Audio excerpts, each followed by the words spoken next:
I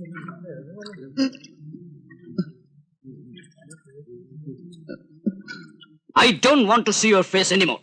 I've never come across with such an irresponsible officer like you in my whole service. Sir, please. I am an honest, efficient, dedicated and devoted police officer. Suspending me is cruel, illogical and the most unkindest cut of all. Shut your bloody mouth, I say. സർക്കാരിന്റെയും ഡിപ്പാർട്ട്മെന്റിന്റെയും തലവേദനയായിരുന്നു Punchakkara മാമച്ചൻകൊല case.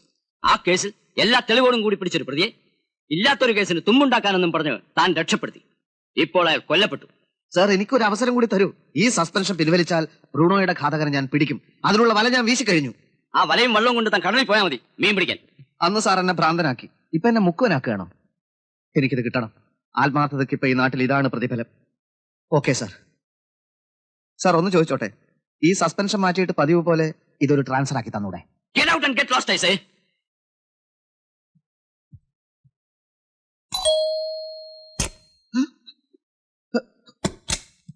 Sir, sir, ആരാണ് താൻ? തന്നെ എനിക്കറിയില്ല. തന്നെ ഇതിനു മുമ്പ് ഞാൻ കണ്ടിട്ടുമില്ല. Sir, ഞാൻ ബാലകൃഷ്ണൻ. താൻ ബാലകൃഷ്ണനാണോ ഭഗവാൻ കൃഷ്ണനാണോ എന്നൊന്നും ഞാൻ ചോദിച്ചില്ല. സാറിന് എന്ത് പറ്റി? ഈ ഭൗതിക പ്രപഞ്ചവുമായുള്ള ബന്ധം ഉപേക്ഷിച്ച് കഴിയുന്ന ഒരു അജ്ഞാതനാണ് ഞാൻ. നിങ്ങൾക്ക് പോകാം. ഇനി ഈ വാതിലിൽ മുട്ടരുത്. അപരിചിതന്മാർ എന്റെ വാതിൽ മുട്ടുന്നത് എനിക്ക് ഇഷ്ടമല്ല. എന്റെ പൊന്ന് ബാലകൃഷ്ണ, തന്നോട് എനിക്ക് സഹതാപമുണ്ട്. ഒരു പ്രേതത്തിന്റെ കൂടെ നടന്ന് താൻ തന്റെ ജീവിതം പാഴാക്കുകയാണ്. തന്റെ കൂടെ നടന്ന് എന്റെ ജീവിതവും പാഴായി പോകും. ഡിപ്പാർട്ട്മെന്റ് എന്റെ യൂണിഫോം ഊരി വാങ്ങി. യൂണിഫോം ഇല്ലാത്ത ഒരു സബ് ഇൻസ്പെക്ടർക്ക് ഈ നാട്ടിൽ ഒരു വിലയില്ല ബാലകൃഷ്ണ. ഇപ്പൊ തന്നെ ഈ വീട്ടില് അടുക്കള പണിയൊക്കെ ഞാനാ. ബാലകൃഷ്ണൻ തൽക്കാലം പോ. വല്ലപ്പോഴും വഴിയിൽ വെച്ച് കാണുമ്പോ നമുക്ക് സ്നേഹത്തോടെ ഹലോ പറയാം. നിന്റെ പ്രേതം കുറെ എണ്ണത്തിന് ഇവിടെ നിലം പരിശാക്കും. ആ പ്രേതത്തിന് വേണ്ടി ജീവിതം ഹോമിക്കാൻ ഞാനില്ല ബാലകൃഷ്ണ. ആരാടമോട്ടത്? ആരുമില്ല, ഒരു പ്രേതവും പ്രേതത്തിന്റെ ഒരു ഫ്രണ്ടും.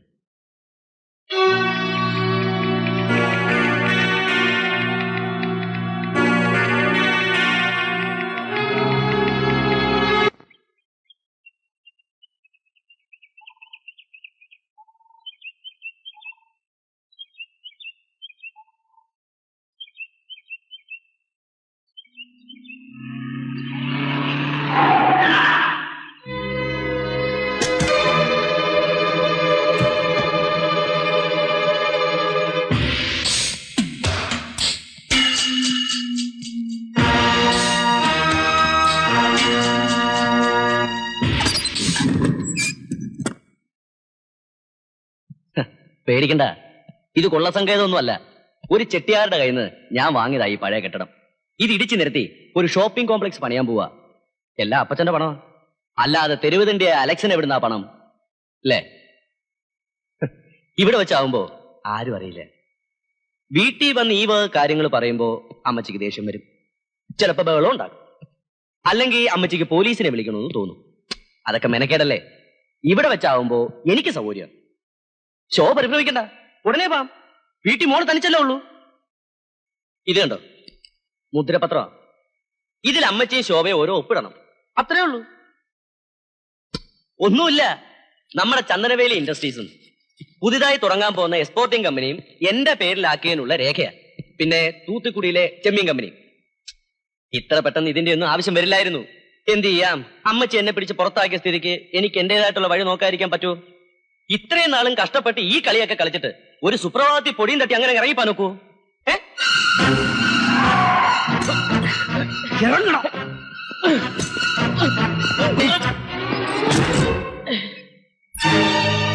ആഹാ, കൃത്യസമയത്ത് തന്നെ വന്നല്ലോ. എന്ത് കാര്യം ചെയ്യുമ്പോഴും ഒരു സാക്ഷി ഉണ്ടാവുന്നതാ അതിന്റെ ഒരു ഭംഗി.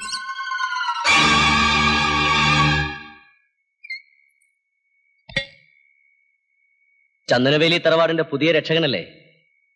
കാര്യങ്ങളൊക്കെ അറിഞ്ഞിരിക്കുന്ന നല്ലതാ. ആ അമ്മച്ചിക്ക് പെട്ടെന്ന് എന്നോടൊരു സ്നേഹം. സ്വത്തുക്കളൊക്കെ എന്റെ പേരിലാക്കണമെന്ന്. വേണ്ടാന്ന് ഞാൻ പറഞ്ഞിട്ട് അമ്മച്ചി കേൾക്കണ്ടേ? ഒടുവിൽ അമ്മച്ചിയുടെ ആഗ്രഹമല്ലേ നടക്കട്ടെ എന്ന് ഞാനും കരുതി. ആ ഇനി സമയം കളയണ്ട. സാക്ഷി വന്നില്ലേ? ദാ ഇവിടെ ഒരു ഒപ്പിട്. അമ്മച്ചി വേണ്ട, ഒപ്പിടരുത്, ഇത് ചതിയാണ്. ഇവൻ അങ്ങനെയൊക്കെ പറയും. അമ്മച്ചി ഒപ്പിട്. വെറുതെ ബലം പ്രയോഗിക്കേണ്ട ബാലകൃഷ്ണ. ദിവസം 1.5 പറയുടെ ചോറ രണ്ടൂർ ഉണ്ണുന്നത്. തടി കേടാക്കണ്ട. അമ്മച്ചിയിൽ ഒപ്പിട്. ഇല്ല, നീ വേണമെങ്കിൽ ഞങ്ങളെ കൊന്നോ, എന്നാലും ഞാൻ ഒപ്പിടില്ല. അയ്യോ, അമ്മച്ചി ഞാൻ ഒന്നും ചെയ്യൂല. ഒന്നുമില്ലേലും ആ കൈ കൊണ്ട് ഒരുപാട് ചോറ് വാരി തന്നിട്ടില്ല എനിക്ക്. കഷ്ടപ്പെട്ടെന്നെ വളർത്തി ഇത്രയും വലുതാക്കിയില്ലേ, അതിന് നന്ദി കാണിക്കണ്ട ഞാൻ. നന്ദി? എന്റെ മോനെ കൊന്നതാണോ നന്ദി? പാവം, എബി നല്ലവനായിരുന്നു, എന്നെ ഒരുപാട് ഇഷ്ടവുമായിരുന്നു. പക്ഷെ എന്ത് ചെയ്യാൻ, എനിക്ക് അവനെ കൊല്ലുകയല്ലാതെ വേറെ നിവൃത്തിയില്ലായിരുന്നു. ഒരു വശത്ത് അവനോടുള്ള സ്നേഹം, മറുവശത്ത് എന്റെ കണക്കൂട്ടലുകൾ തെറ്റുമെന്നുള്ള ഭയം. എല്ലാം അവൻ കണ്ടുപിടിക്കുമെന്ന് ഉറപ്പായപ്പോ അവനേക്കാളും അധികം ഞാൻ എന്നെ സ്നേഹിച്ചു അമ്മച്ചി. സ്വാർത്ഥനായിപ്പോയി ഞാൻ. ക്ഷമിക്കേ, അമ്മച്ചിയുടെ മകന് അത്രേ ആയുസ് വിധിച്ചിട്ടുണ്ടാവൂ. പക്ഷെ ഇവൻ ബുദ്ധിമാനാ, കാട്ടുകള്ളൻ. ഒരു പഴുതുമില്ലാതെ ആക്സിഡന്റ് ആക്കി മാറ്റിയ കൊലപാതകം ഇവൻ കണ്ടുപിടിച്ചു. ആന ബുദ്ധിയാവന്. ഹൃദയം മാറ്റി വെച്ചതുകൊണ്ട് എബിയുടെ ആത്മാവ് ഇവന്റെ കൂടെ ഉണ്ടത്രേ. സെന്റിമെന്റ്സിന്റെ പുറത്ത് അമ്മച്ചിയെ ശോഭ ഇവൻ പറഞ്ഞ് വിശ്വസിപ്പിച്ചു. എന്തിന്? എന്നെ ഒഴിവാക്കണം, എങ്കിലല്ലേ ഇവന്റെ ഉദ്ദേശം നടക്കൂ. സമ്മതിക്കോ ഞാൻ? ഇല്ലേ അമ്മച്ചി? സമ്മതിക്കില്ല. അലക്സ് ആഗ്രഹിച്ചത് അലക്സിന് കിട്ടണം. അതാര് പറഞ്ഞാലും അലക്സ് സമ്മതിക്കില്ല. അയ്യോ, അവനെ അടിക്കരുത്. ഇല്ല, ഇനി അടിക്കില്ല. അമ്മച്ചി ഒപ്പിട്. ഒപ്പിടരുത്, എന്നെ കൊന്നാലും ഒപ്പിടരുത്. ദേ, അമ്മച്ചിയുടെ പുന്നാരമോന്റെ ഹൃദയമായി ഇതിനകത്തിരിക്കുന്നത്. ഇത് ഞാൻ ഇടിച്ച് കലക്കും. ഒപ്പിട്. ഒപ്പിടരുത്. ഒപ്പിട്. ഒപ്പിടരുത്.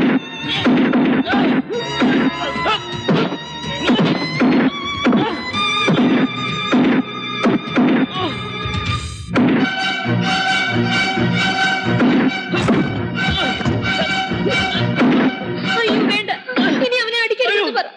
ഞാൻ ഒപ്പിടാം. വേണ്ട അമ്മച്ചി, ഒപ്പിടരുത്. വേണ്ട.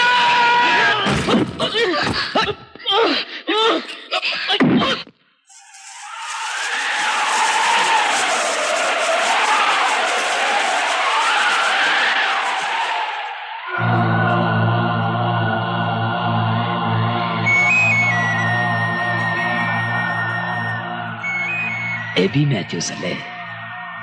അന്നൊരിക്കൽ ഇവിടെ വെച്ച് തന്നെ കണ്ടു. ഞാൻ ആകെ പ്രശ്നത്തിലാണ്.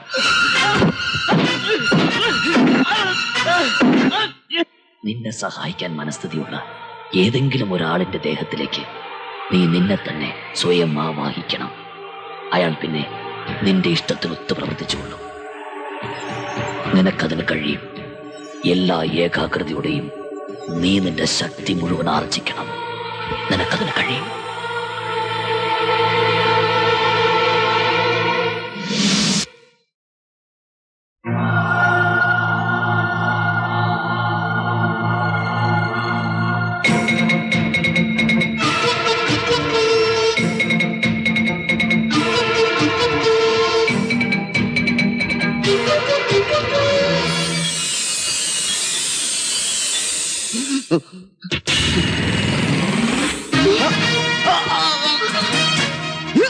അയ്യോ ദാമോട്ടാ,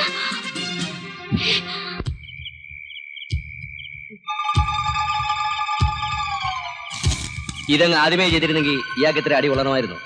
പീറ്റർ, അമ്മച്ചി ശോഭം വീട്ടിൽ കൊണ്ടുവിട്. ഇവനെ എവിടെ വിടണമെന്ന് നമുക്ക് പിന്നീട് തീരുമാനിക്കാം.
എബി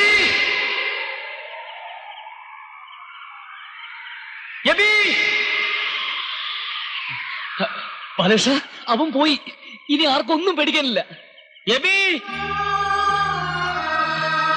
ബാലേഷ ഞാൻ എബി നീ എവിടെയാണ്? ഞാൻ ഇവിടെ ഉണ്ട്. നിന്റെ മുമ്പിൽ തന്നെ ഉണ്ട്.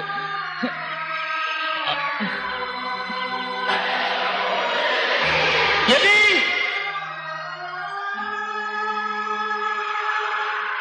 പിന്നീട് ഒരിക്കലും നിന്റെ ഹൃദയം വഹിക്കുന്ന നിന്റെ കൂട്ടുകാരൻ നിന്നെ കാണുകയോ കേൾക്കുകയോ സ്പർശിക്കുകയോ ഇല്ല. അതോടെ ബന്ധങ്ങളുടെ കെട്ടുപാടുകൾ നിറഞ്ഞ ഈ ലോകത്തു നിന്ന് നീ പോയേ മതിയാകൂ. അറിയാത്ത മറ്റേതോ ലോകത്തിലേക്ക്.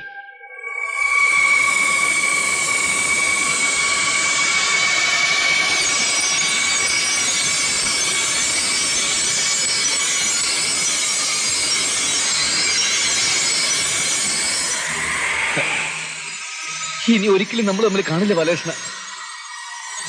അമ്മച്ചി, എന്റെ ശോഭ, എന്റെ മോള്, അവർക്ക്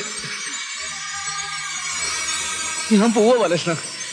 പിരിയുന്നതിന് മുമ്പ് ഒരിക്കലെങ്കിലും നീ എന്നെ ഒന്ന് കണ്ടിരുന്നെങ്കിൽ, എന്റെ ഒരു വാക്കെങ്കിലും നീ കേട്ടിരുന്നെങ്കിൽ. ബാലകൃഷ്ണ, അമ്മച്ചി, ശോഭ, ബാലകൃഷ്ണ.